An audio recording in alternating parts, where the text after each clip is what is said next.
What's up, everyone? This is Kronos, aka Adam, back with another AEW Week in Review, where I recap and review everything that took place this week in the world of AEW programming. Don't forget to like, share, subscribe, comment. Social media is down there. So, as I said, what I'd like to do is I go over BTE, Dark, Dynamite, and just give you my thoughts. So we're going to jump right into that. We have BTE. The episode title was Sour Patch Kids. So we get Matt and Cutler in the EVP room. Cutler's working on some kind of project for Hangman. He's using Ring of Honor picks. There's a knock at the door. It's Tony Schiavone, so they're doing the opposite side of the Tony Schiavone interview from last week on Dynamite, where Matt smashed his phone. So Cutler, while this is going on, gets a call from Hangman. So he apologizes for the cakes from last week. He doesn't know how anyone could have eaten all that. Matt comes back in. He wants to smash something bigger, so he ends up going after Cutler's laptop. The entire time Cutler's on the phone with Hangman, talking about how these are like one-of-a-kind picks, and he's going to save them, and don't worry, and they're going to love the project. Finally, he turns around, he sees that the laptop is destroyed.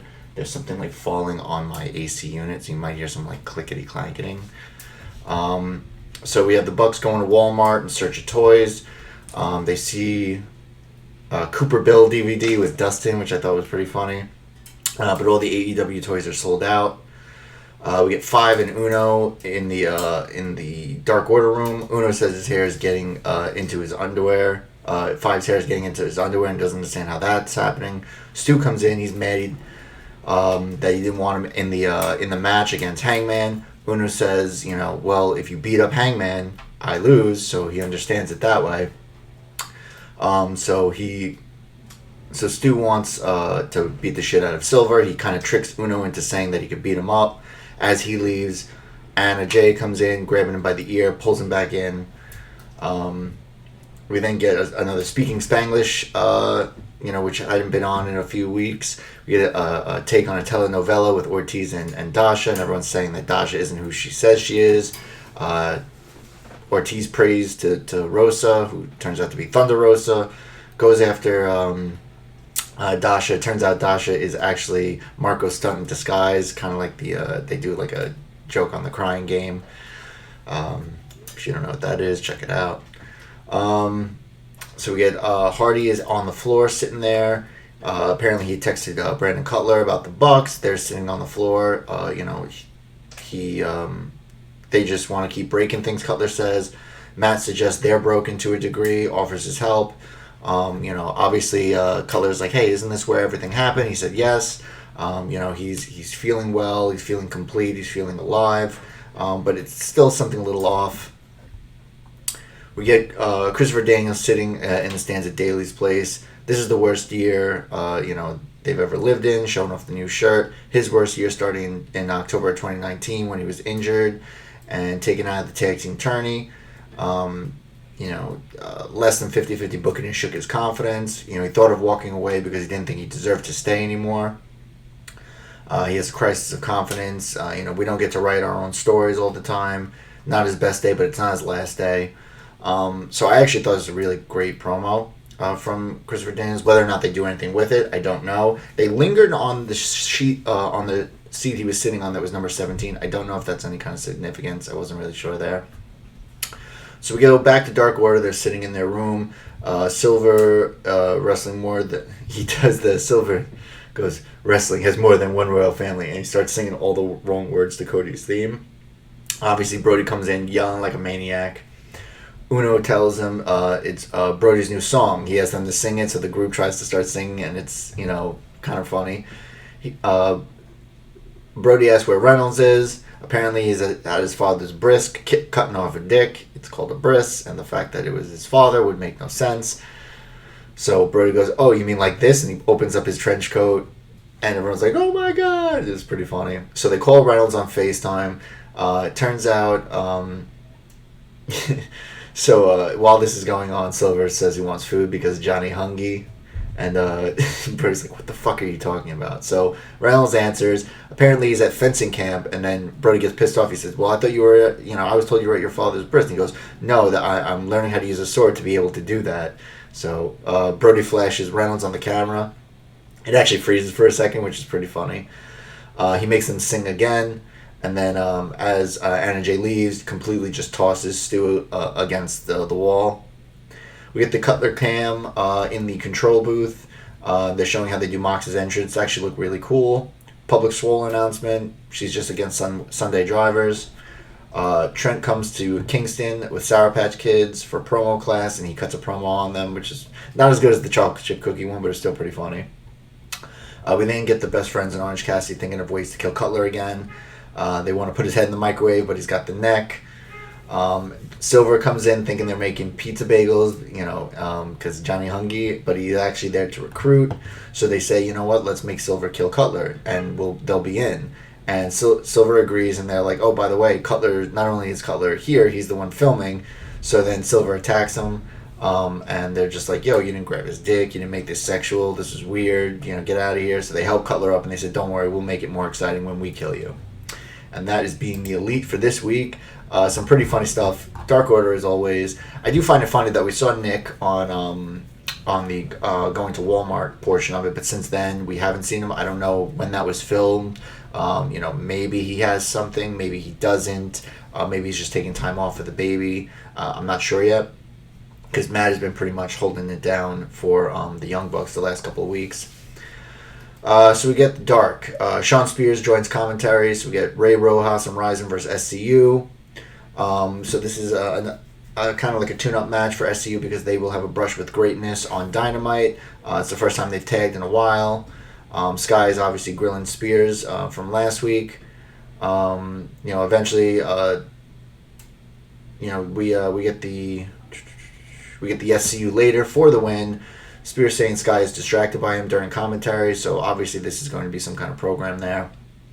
Silver backstage is telling Uno he doesn't want to tag with Colt.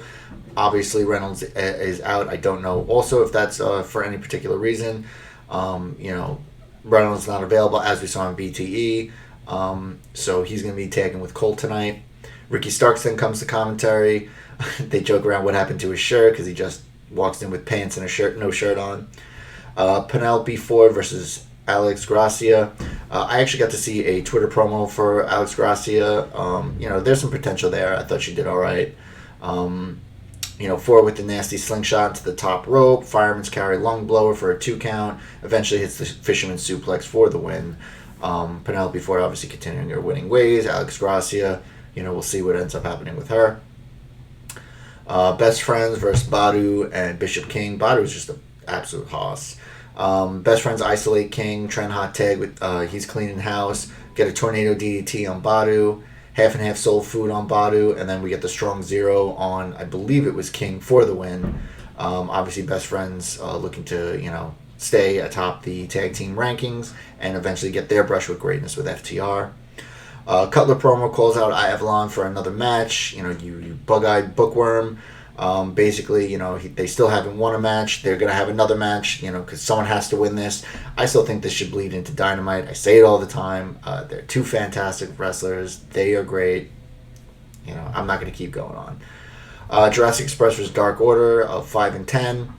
Uno and Anna are out with them. JB and 5, Jungle Boy and 5. Really good wrestling, chain wrestling to start. They're really quick. We got a cartwheel, gun wrench, buckle bomb by Luchasaurus on 5. Assisted senton on 5, but 10 breaks the pin. Eventually, Luchasaurus gets a hot tag. It's extinction level event, but 5 kicks out, which I thought was impressive. Spinebuster frog splash combo on Jungle Boy by Dark Order for a 2 count. We get a wheelbarrow cutter combo on 5 for the win. Backstage promo by Chaos Project, which is Luther and Serpentico. They call out Griff Garrison and Brian Pillman.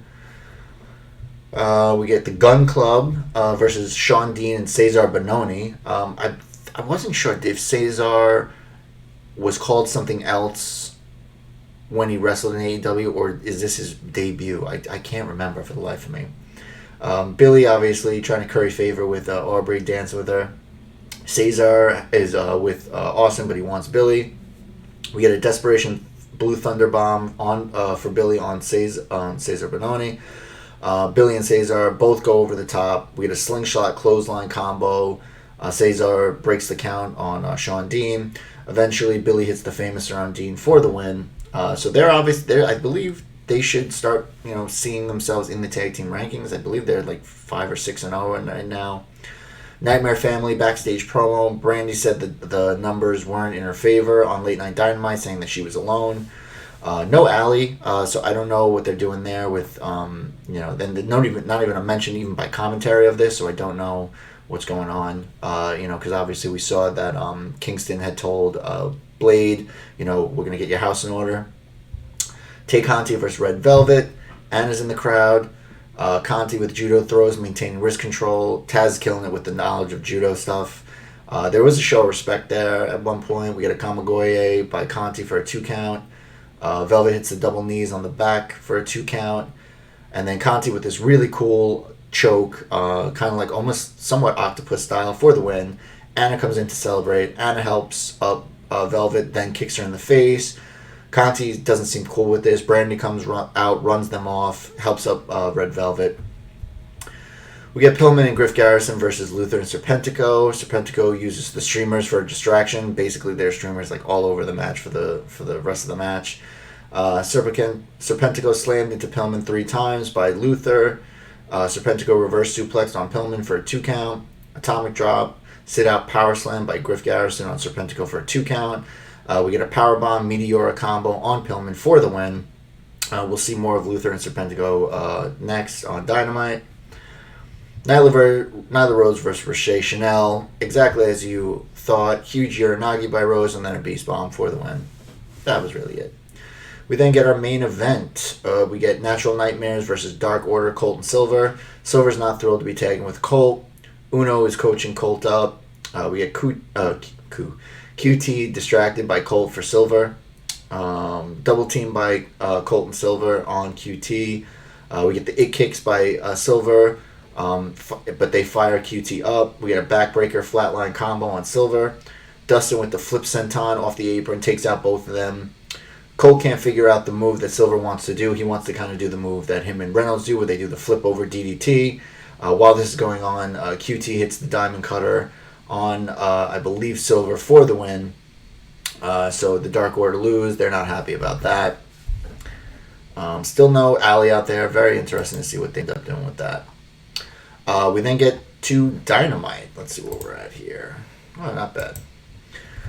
Ricky Starks versus Darby Allin. Fantastic match. Starks with the personalized Darby body bag comes out. Darby has a video package with rapper JPEG Mafia. I didn't know who he was. Thank you, Excalibur, for letting us know.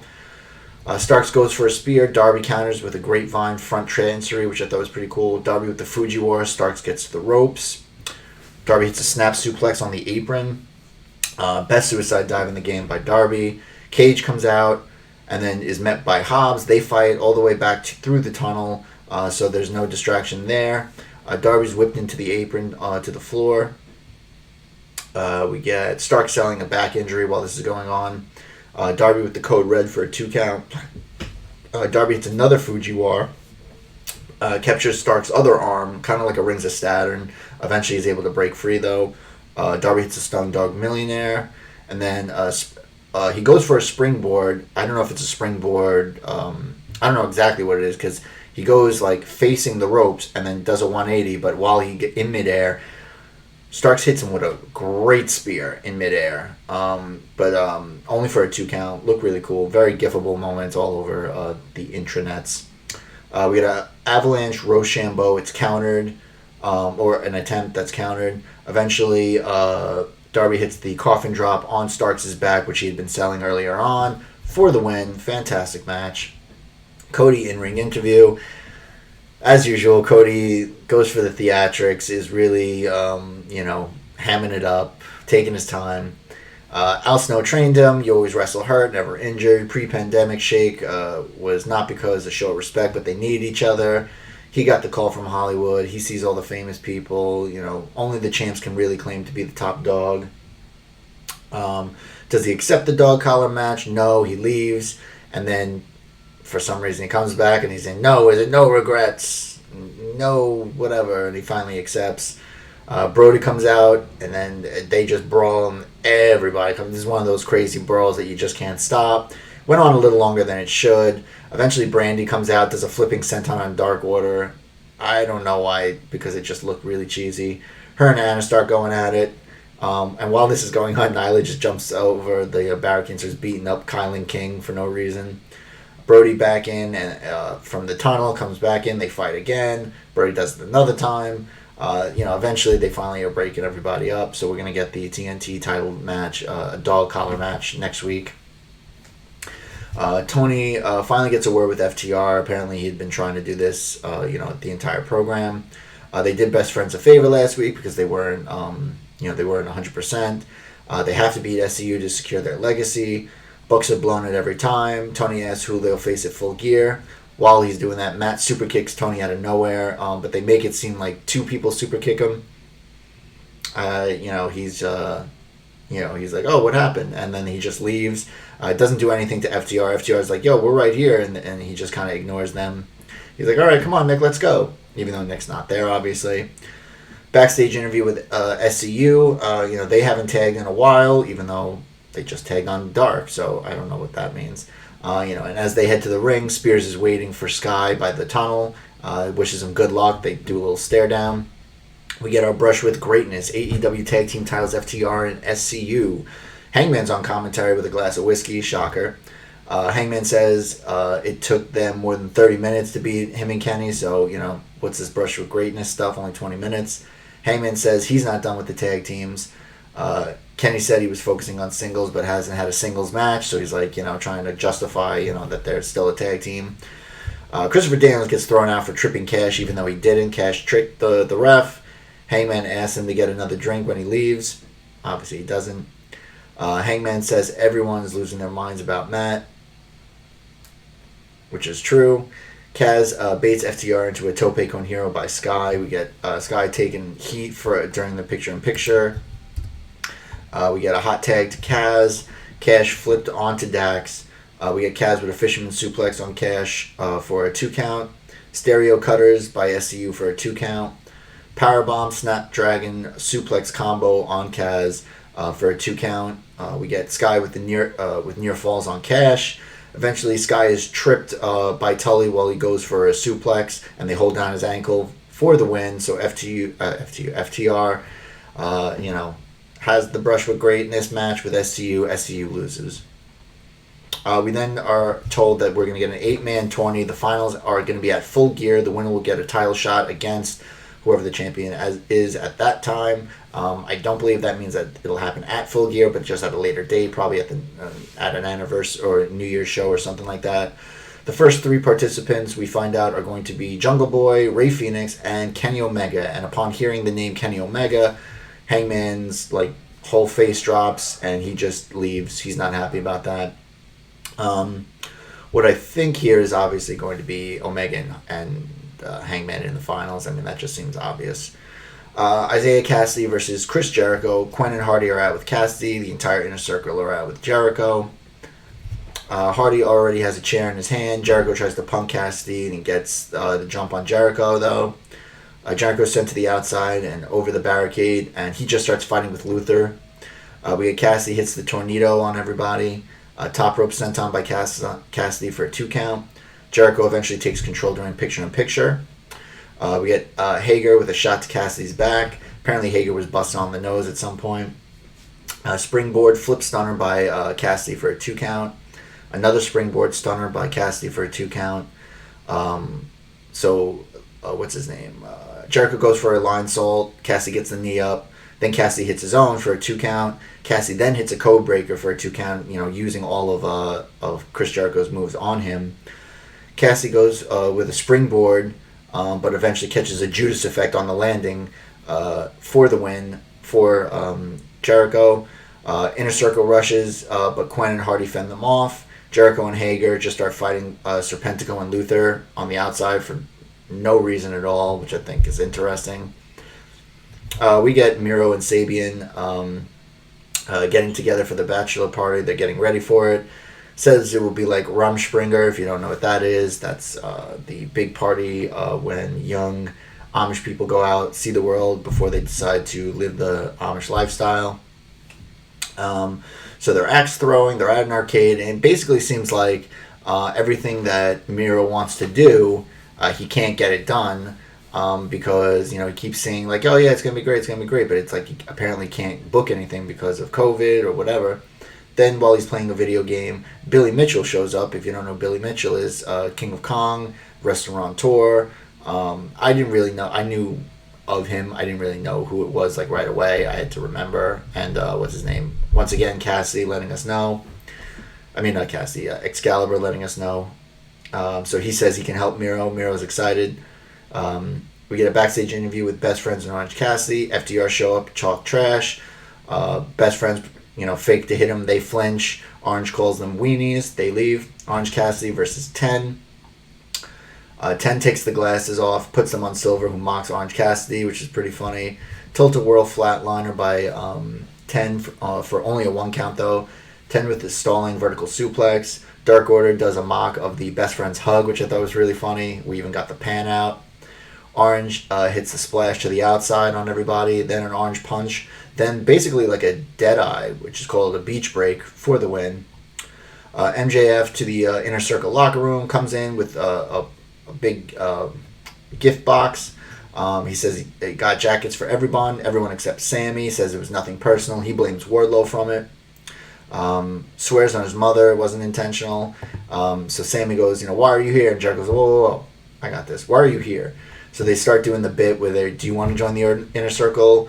Do you want me to join the Inner Circle? Back and forth. Wardlow and Hager start to, look like it's going to be something physical going on. So eventually he says, thanks guys. He leaves, whatever. Thanks for the Jericho. Thanks for the jackets. Sammy goes, what a loser, and then Jericho says, perhaps he's not. So this is going to be really interesting. Obviously, they have some kind of program going on here. Either they're going to break up, or there's going to be a power struggle or something. It's going to be really interesting. We get Britt Baker back in action since the first time since the Tooth and Nail match versus Red Velvet. Baker controlling the arms, shoulders to start. JR makes a crack about Britt being thicker, and it's a good thing. JR, just stop.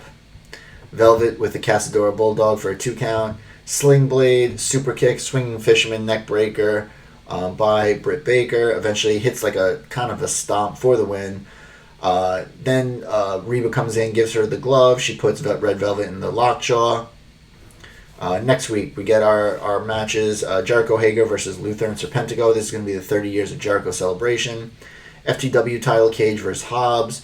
TNT title dog collar, Brodie versus Cody. So we had Kingston out with the Lucha Brothers and Bryce Remsburg, the ref. Ref has been his friend for 18 years. He didn't tap last week. What gave Remsburg the balls to ring the bell? Before they beat him up, Moxley's music hits. Before that, Remsburg says, we have been friends, but you know what? You were unconscious, and this is business, and obviously I'm in the business of keeping you safe. Mox has a barbed wire bat when he's coming down to the ring. Kingston distracts and says, I get to choose someone to face you. It's not going to be Ray. It's not going to be my best friend Penta. And it turns out it's Butcher who is behind him. So we get a AEW title match, Moxley versus Butcher. I forgot to put this on. What do you know? What do you know? I always forget that. So we get an AEW title match, Moxley versus the Butcher. Butcher's in control early. He takes out the knee during picture-in-picture of Moxley. Butcher looks great. Looks like he's gotten in shape. And especially, I think it's also the ring gear, also wearing the pants. I think it's a good move. Moxley gets an armbar, countered into a single leg crab. Butcher with a running power slam for a 2 count. The knee is so bad he can't... Moxley's knee is so bad he can't be whipped into the barricade, but he avoids a splash and sends Butcher into the barricade instead. We get back in the ring, a fun splash for a 2 count. Pump handle Uranagi by Butcher for a 2 count. We get a superplex by Mox. Pile driver on Butcher for a 2 count. We get a middle rope fun splash by Butcher for a 2 count. Paradigm shift, and then the Bulldog choke by Moxley for the win. We get a stare down with Kingston. Kingston's having an absolute fit outside. And there you have it. That is AEW Dynamite for this week. That is AEW in programming this week. As always, I give my match of the week. That's going to Ricky Starks versus Darby Allin. This match was fantastic. 2 of the best young stars in AEW. Obviously, Ricky Starks didn't lose anything from this match. We got the remembrance of the body bag. We get the great promo stuff that Darby always does, his promo videos. This time with JPEG Mafia, that amazing spear in midair. And then obviously we get some further storytelling with Hobbs and Cage. Taz is on commentary for this. It's just a fantastic showing by both of them. Darby with the win, coffin drop to the injured back of Ricky Starks. Obviously, this isn't over between Team Taz and Darby, so we'll see what ends up happening there. So there you have it. Don't forget to like, share, subscribe, comment. Social media is down there. It's starting to get a little cooler out. Full Gear is on the horizon. So, as always, be safe, love each other, and bye now.